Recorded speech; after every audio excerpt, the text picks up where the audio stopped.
अस्सलाम वालेकुम dear viewers, मेरे चैनल पर खुशामदीद। जैसा कि आप सबको पता है कि एसपीएससी की जानिब से अकाउंटेंट की टेस्ट अनाउंस की गई है, जो एक्सपेक्टेड है कि 11 तारीख को होगी और टाइम बिल्कुल कम बचा है। मैंने आपको पेपर एक सॉल्व कराया था, उस हिसाब से आप देखें कि पेपर में किस किस सब्जेक्ट से रिलेटेड एमसीक्यूज आए थे, आप उसकी तैयारी करें। उसके साथ साथ आज से हम स्टार्ट अकाउंटिंग टर्म्स, जो अकाउंटिंग में यूजफुल टर्म्स होते हैं, उनके बारे में जितने ज्यादा हमसे हो सके हम कोशिश करेंगे कि दिन में 1 से 2 वीडियोस रखें, ताकि आपकी ज्यादा से ज्यादा तैयारी हो जाए। यहाँ से भी तैयारी करें और भी रिसोर्सेज आप नेट से पढ़ें, आप जो है बुक्स पढ़ें। तो जितनी ज्यादा तैयारी करेंगे तो आपकी जो है तैयारी अच्छी होगी। तो हम वेरी बेसिक से स्टार्ट करेंगे, ताकि जो कॉलेज साइड के स्टूडेंट्स होते हैं और वो भी अप्लाई करते हैं और कॉलेज साइड में क्लासेस कम चलती हैं, तो इस हिसाब से जो है उनको भी समझ में आ जाए कि अकाउंटिंग में मोस्ट जो यूजेबल टर्म्स होते हैं वो कौन कौन से होते हैं। तो सबसे पहले हम स्टार्ट करेंगे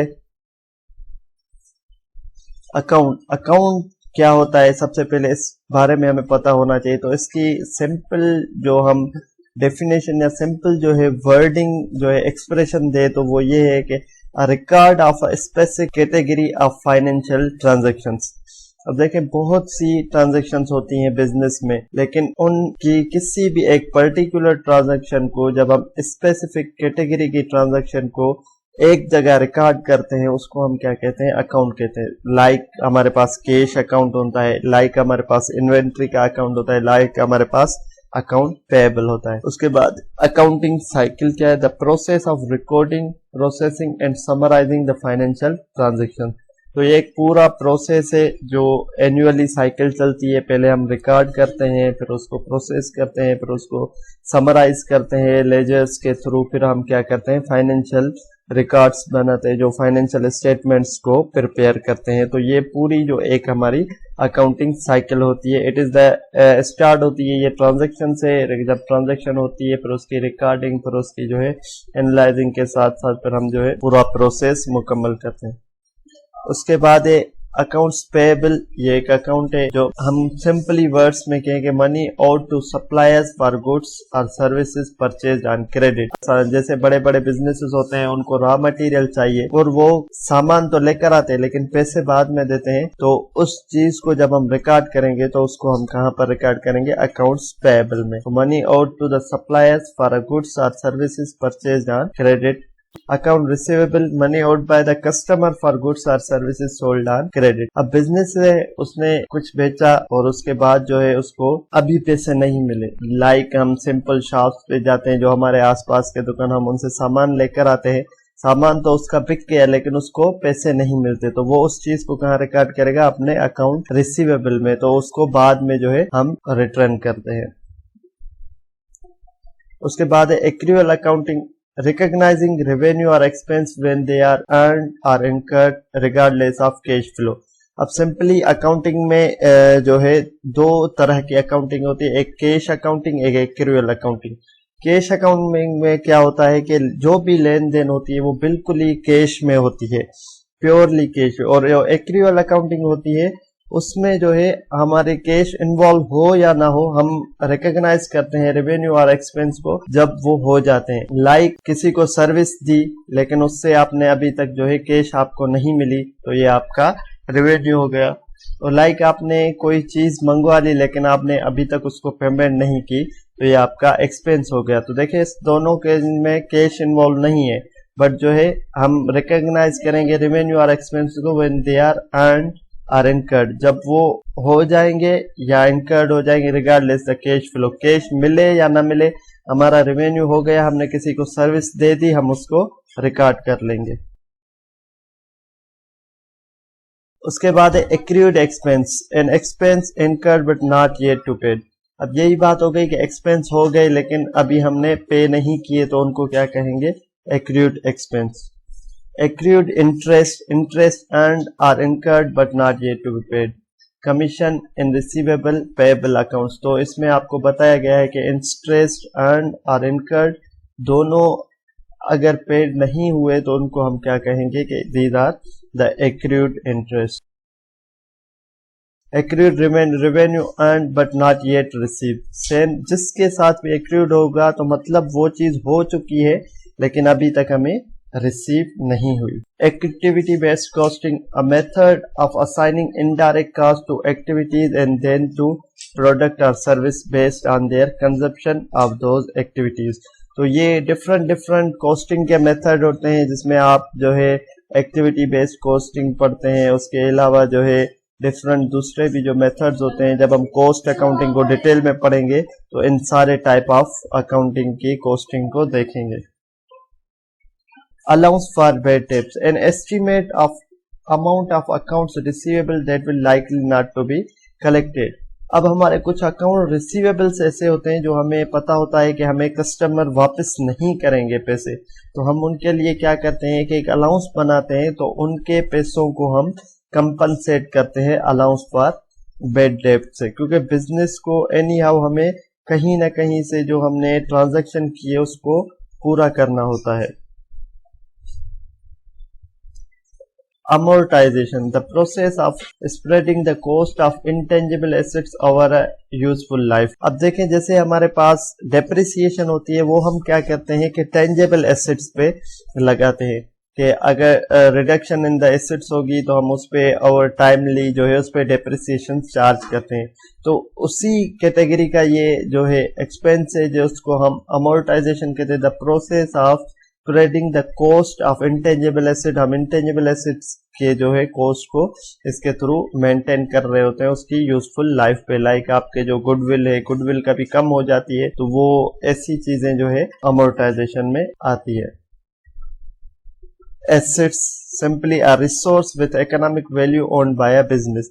एसेट्स आपको पता है कि अकाउंटिंग में जो है 5 मेजर हेड्स ऑफ अकाउंट होते हैं, जिसमें होता है assets, liabilities, owners equity, income and expenses।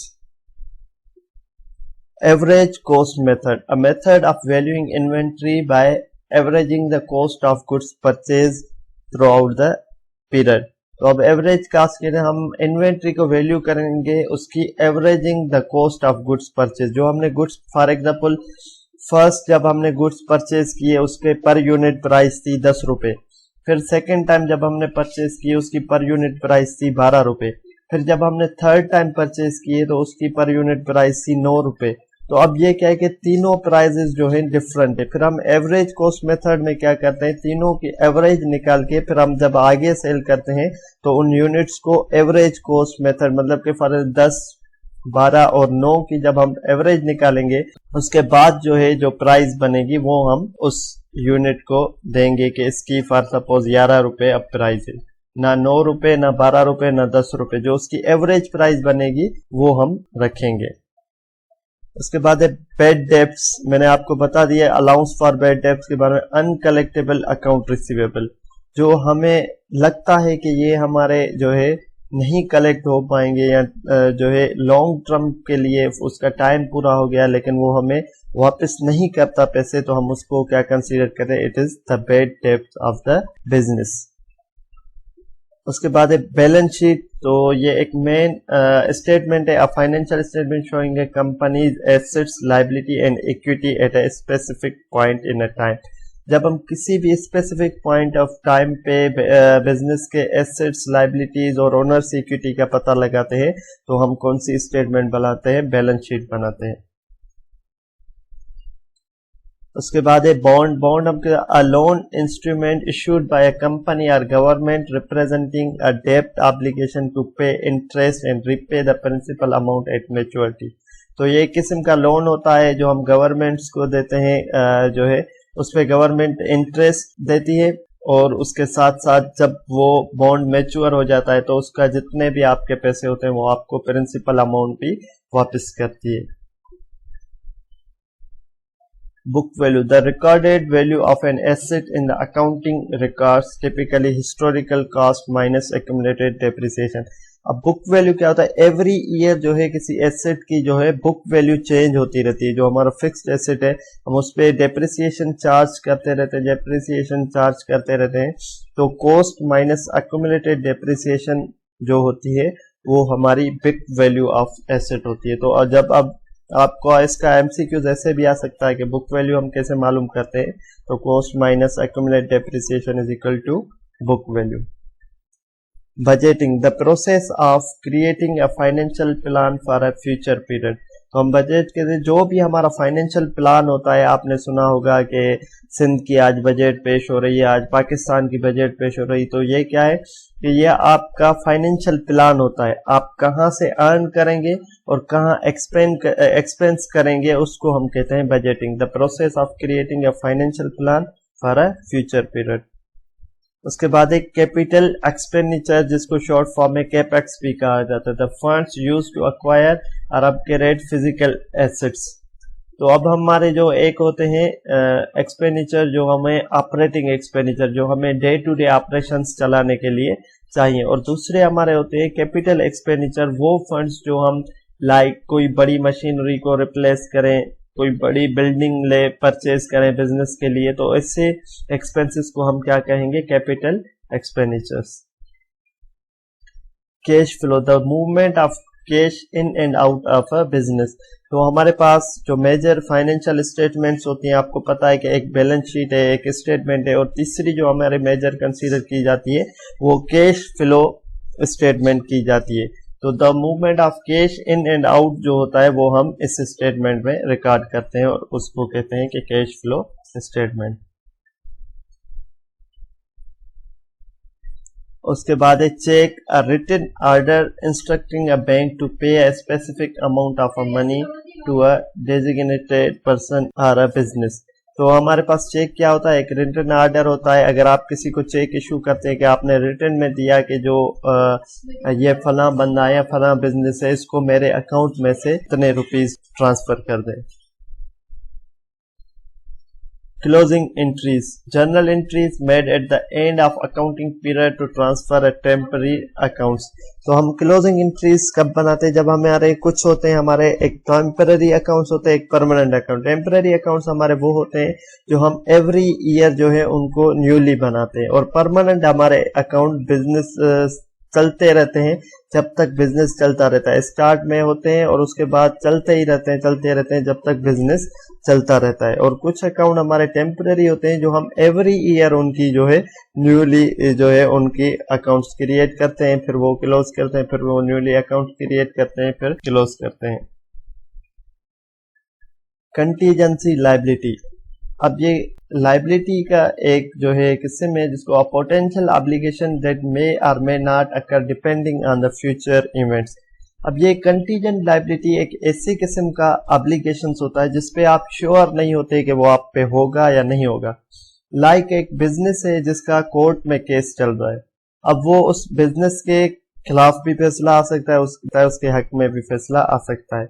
अगर बिजनेस के हक में फैसला आ गया तो क्या होगा कि कोई भी एप्लीकेशन उस बिजनेस को पे नहीं करना पड़ेगा। पर कोई कंपनी है, उसकी अगेंस्ट एप्लीकेशन आ गई और उसको कहें कि अब आपको 1 करोड़ या 2 करोड़ पे करने पड़ेंगे, तो ये क्या हो गया, ये एक किस्म की जो है लायबिलिटी होती है जिसमें हम श्योर नहीं होते कि फ्यूचर इवेंट्स में वो हम पर आएगी या नहीं आएगी। ऐसे किस्म की लायबिलिटी को हम क्या कहते हैं, contingent liability. Cost of goods sold, अब ये एक मेजर टर्म है, the direct cost of goods और services sold during a period. हम ड्यूरिंग अ पीरियड में जितने भी, क्योंकि इसका बहुत बार मैंने एमसीक्यूज देखा है कि आपसे पूछते हैं कि हाउ टू कैलकुलेट या कॉस्ट ऑफ गुड्स सोल्ड कैसे मालूम की जाती है या हम कैसे कैलकुलेट करते हैं। तो इसका सिंपल जो फार्मूला होता है, बिगनिंग इन्वेंट्री प्लस हम परचेजेस करते हैं और माइनस जो हम क्लोजिंग इन्वेंट्री करते हैं, तो हमारी जो है कॉस्ट ऑफ गुड्स सोल्ड हमें पता चल जाती है। और उसके बाद है cost volume profit, an analyses a tool used to analyse the relationship between the cost volume of activity and profit. तो ये एक सीवीपी एनालिसिस बहुत बड़ा टॉपिक है, इसको हम डिटेल में भी पढ़ेंगे कि analyse a tool used to analyse the relationship between, हम रिलेशनशिप मेजर करते हैं cost volume of activity and profit, कि हम कितनी कॉस्ट वॉल्यूम ऑफ एक्टिविटी है हमारी और प्रॉफिट के साथ उसका जो रिलेशनशिप है। इसमें ब्रेक इवन एनालिसिस, इसमें जो है मार्जिन ऑफ सेफ्टी, ये सारी चीजें देखी जाती है। तो आज की इस वीडियो में इतने टर्म्स, हम नेक्स्ट वीडियो में ज्यादा टर्म्स डिफाइन और हम जो है अल्फाबेटिकल ऑर्डर में चल रहे हैं। तो उम्मीद करता हूँ ये वीडियो हेल्पफुल लगी होगी आपकी। मजीद ऐसी इंफॉर्मेटिव वीडियोस के लिए मेरे चैनल को लाइक करें, सब्सक्राइब करें, ताकि आने वाली जो भी नई वीडियो वो आप तक पहुंच सके। अल्लाह हाफिज।